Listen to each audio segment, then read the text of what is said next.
Di dunia trading, ada minggu-minggu biasa dan ada minggu yang menentukan arah segalanya.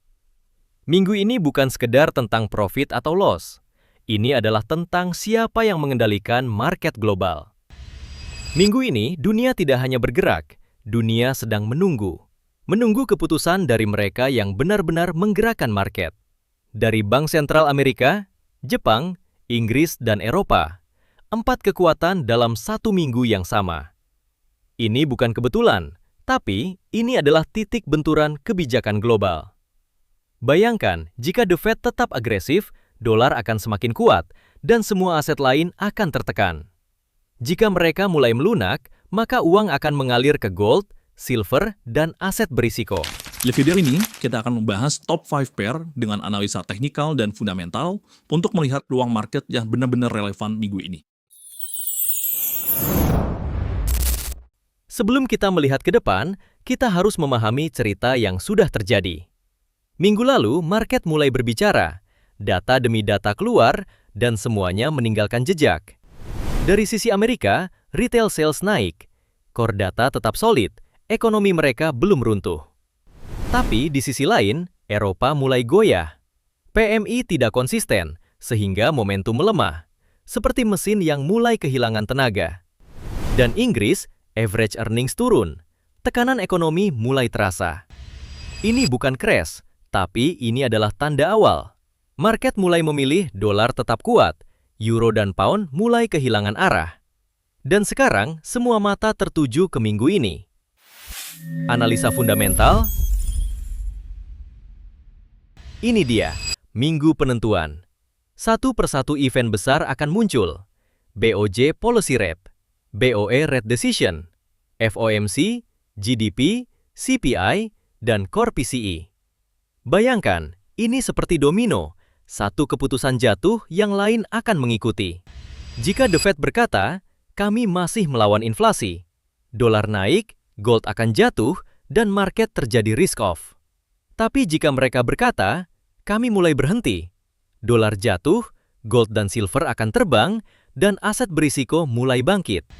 Dan dari sisi Jepang, jika BOJ diam membuat yen tetap lemah. Jika BOJ berubah, mengakibatkan USD JPY bisa jatuh brutal. Ini bukan tentang benar atau salah. Ini tentang siapa yang siap sebelum market bergerak. Top 5 pair minggu ini. Pertama, pair Euro USD pada time frame H4. Sekarang kita bedah chart ini secara detail. Struktur market sebelumnya kita berada dalam downtrend yang jelas. Lower high dan lower low terbentuk secara konsisten. Namun struktur ini mulai berubah ketika harga memantul dari zona demand. Saat ini, kita melihat fase transisi. Dari bearish menuju potensi bullish, tapi belum sepenuhnya confirmed.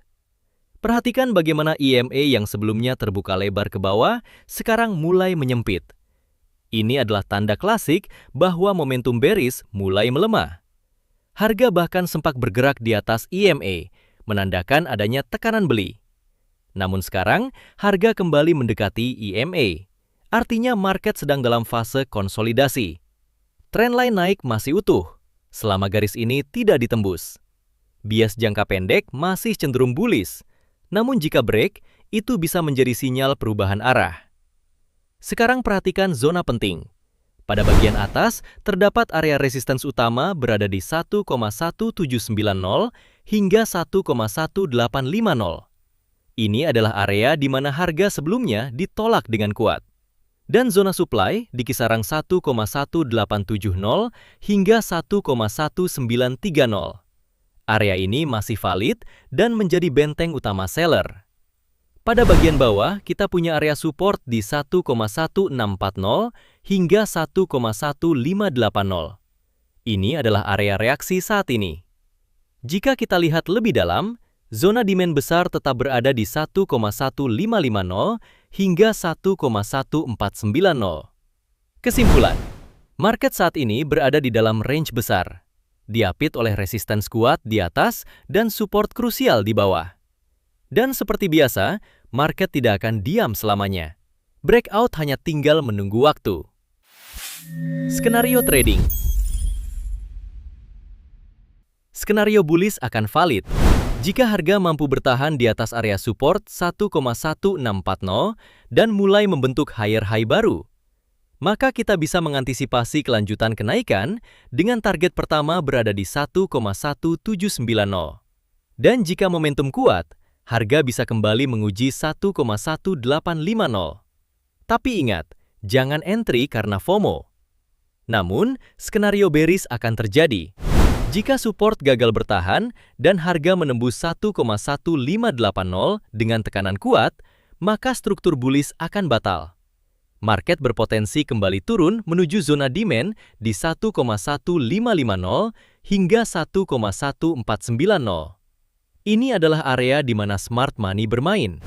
Pada akhirnya, market bukan tentang yang paling cepat, tapi yang paling sabar. Karena peluang terbaik tidak datang dari prediksi, tapi dari konfirmasi. Jadi biarkan market berbicara, dan pastikan kamu hanya masuk saat ceritanya sudah jelas.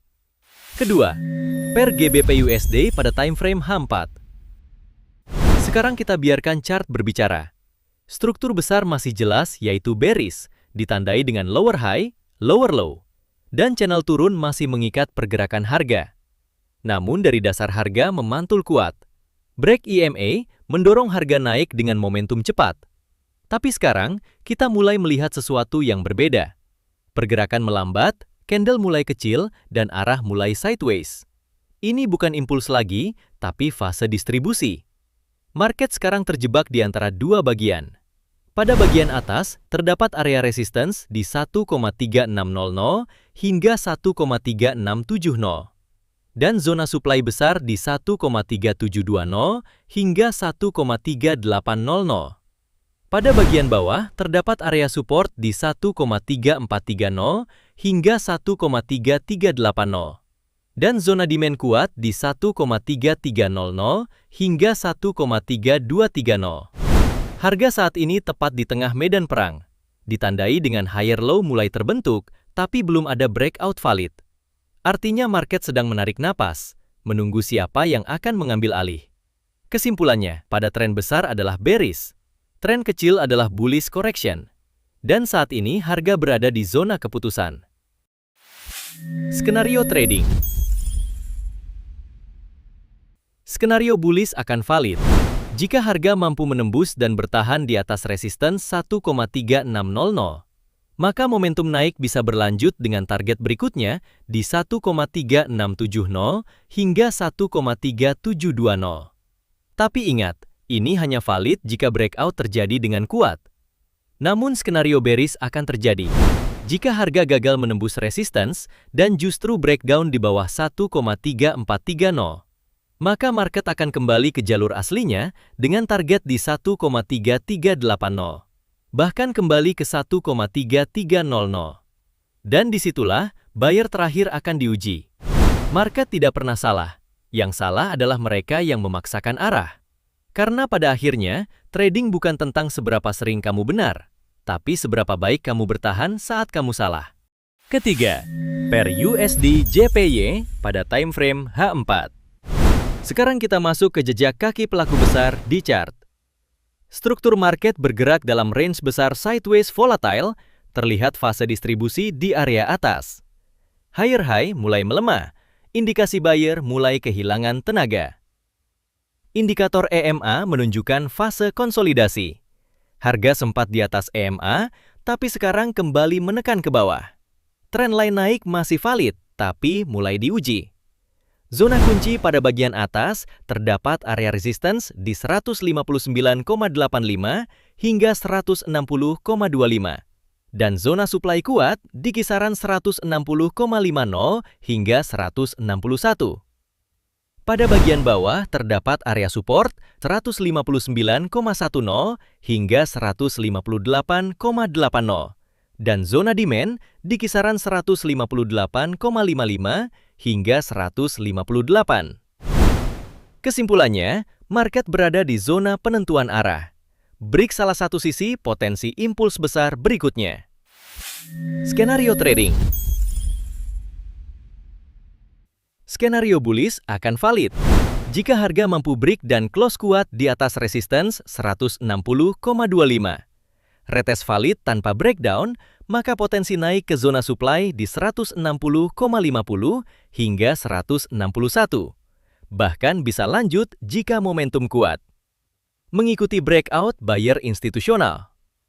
Namun skenario bearish akan terjadi jika harga gagal bertahan di atas 159, lalu break support di 158,80 dengan momentum kuat.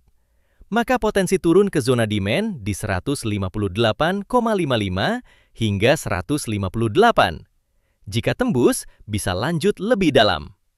Distribusi selesai, seller ambil alih. Market tidak pernah bergerak karena tebakan, tapi karena keputusan besar yang tidak terlihat.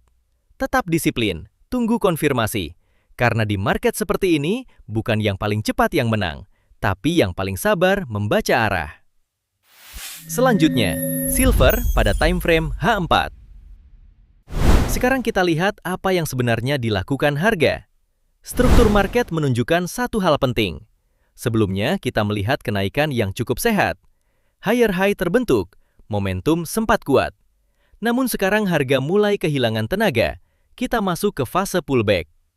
EMA yang sebelumnya mendukung kenaikan, sekarang mulai melandai, yang artinya momentum mulai melemah. Harga saat ini bergerak di sekitar EMA. Ini adalah zona keputusan. Perhatikan area resistance di 78,40 hingga 81. Setiap kali harga mendekat, seller muncul. Ini bukan kebetulan, tapi ini jejak distribusi. Dan zona supply di 83 hingga 85,80. Zona ini menjadi tembok yang belum berhasil ditembus dengan kuat.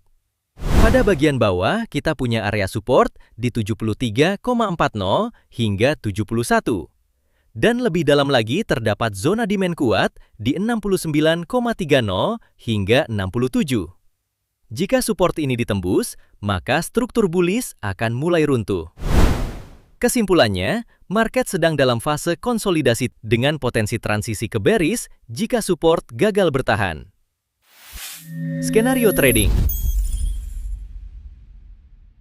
Skenario bullish akan valid jika harga mampu bertahan di atas area 75 hingga 76 dan berhasil menembus kembali ke resistance 78,40.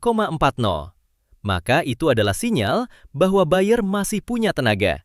Dengan target berikutnya menuju 81, bahkan kemungkinan menuju zona supply 83 hingga 85,80.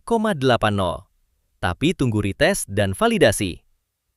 Namun skenario bearish akan terjadi jika harga gagal naik dan justru menembus area support 73,40 hingga 71. Itu adalah tanda bahwa seller mulai mengambil alih. Dengan target penurunan menuju zona demand 69,30 hingga 67. Ini bisa menjadi awal dari perubahan struktur. Dalam market, yang paling berbahaya bukanlah volatilitas, tapi keputusan yang diambil tanpa kesabaran. Karena pada akhirnya, market tidak pernah bergerak untuk mengejar kita. Kitalah yang harus belajar menunggu momen terbaiknya. Terakhir, gold pada time frame H4. Sekarang kita masuk ke chart, disinilah cerita sebenarnya terlihat jelas. Struktur market menunjukkan satu hal penting. Setelah penurunan tajam, harga mulai membangun recovery. Namun recovery ini tidak agresif. Pergerakan mulai melambat dan membentuk konsolidasi. EMA yang sebelumnya menekan harga, sekarang mulai mendatar. Ini adalah tanda klasik bahwa momentum mulai hilang. Harga bergerak di sekitar EMA. Ini adalah zona keputusan. Sekarang perhatikan area kunci pada bagian atas. Kita punya area resistance kuat di 4.800 hingga 4.890. Area ini sudah beberapa kali menolak harga, yang artinya seller masih aktif di sana. Lebih tinggi lagi terdapat zona supply besar di 4.970 hingga 5.065. Ini adalah wilayah institusi, tempat di mana distribusi besar bisa terjadi. Pada bagian bawah, terdapat area support berada di 4.650 hingga 4.565. Dan lebih dalam lagi, ada zona demand kuat di 4.480 hingga 4.370. Area ini sebelumnya menjadi titik balik besar. Jadi sekarang posisinya jelas. Harga berada di tengah, bukan di atas, bukan juga di bawah. Ini adalah zona netral, zona paling berbahaya bagi trader yang tidak sabar. Skenario trading. Skenario bullish akan valid jika harga mampu menembus resistance 4.800 dan closing kuat di atasnya. Itu berarti buyer mulai mengambil alih dengan target berikutnya menuju 4.890. Dan jika momentum berlanjut, harga bisa menuju zona supply 4.970 hingga 5.065. Ini adalah skenario breakout. Skenario bearish akan terjadi jika harga gagal menembus resistance dan justru breakdown di bawah 4.650. Maka seller kembali dominan dengan target penurunan menuju 4.565. Bahkan dapat kembali ke zona demand 4.480 hingga 4.370. Ini adalah senario distribusi. Dalam kondisi seperti ini, yang kita butuhkan bukan keberanian, tapi kesabaran. Market tidak pernah memberi hadiah kepada yang terburu-buru. Ia hanya menghargai mereka yang menunggu momen dengan presisi. Karena pada akhirnya, bukan soal siapa yang paling sering entry, tapi siapa yang tahu kapan harus masuk. Jika kamu merasa analisa seperti ini membantu kamu membaca market, jangan lupa like, subscribe, dan bagikan ke sesama trader. Trade smart, manage risk, dan semoga profit konsisten.